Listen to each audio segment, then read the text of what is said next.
Vision news നിങ്ങൾക്കായി സമർപ്പിക്കുന്നത് sky wave water and amusement park Kakkadampoyil Valamthode Malappuram.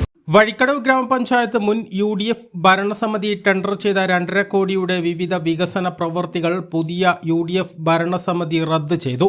Punnakkal വെള്ളക്കട്ട road, പഞ്ചായത്തിലെ വിവിധ അംഗനവാടികൾ, സ്മാർട്ടാക്കൽ പദ്ധതികൾ, പാലാട് മിനി സ്റ്റേഡിയം, ജിം പദ്ധതി, Vazhikkadavu bus stand, toilet and complex, waste management നവീകരണം തുടങ്ങിയ പ്രവൃത്തികളാണ് റദ്ദ് ചെയ്തത്. ഇവയെല്ലാം ഏജന്റ് ടെൻഡർ വഴിയാണ് നൽകിയതെന്നും ഇവയിൽ പല പദ്ധതികൾക്കും അധിക തുകയാണ് വകയിരുത്തിയതെന്നും ആരോപിച്ചാണ് ടെൻഡർ നടപടികൾ റദ്ദ് ചെയ്തത്. പുതിയ എസ്റ്റിമേറ്റ് തയ്യാറാക്കി ഇതിനുശേഷം ഈ ടെൻഡർ മുഖേന വീണ്ടും പ്രവൃത്തികൾ നടത്താനാണ് തീരുമാനം.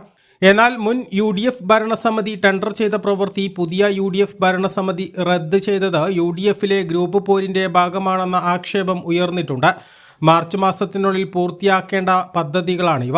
പുതിയ എസ്റ്റിമേറ്റ് തയ്യാറാക്കി അനുമതി ലഭിച്ചു വരുമ്പോഴേക്കും പദ്ധതി നടപ്പിലാക്കാൻ കഴിയാതെ ഫണ്ട് നഷ്ടമാകുമെന്ന ചില മെമ്പർമാർ ആശങ്ക പ്രകടിപ്പിച്ചിട്ടുണ്ട്.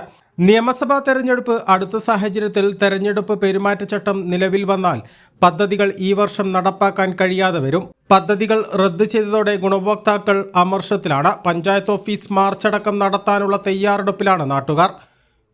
വിഷൻ വഴിക്കടവ്.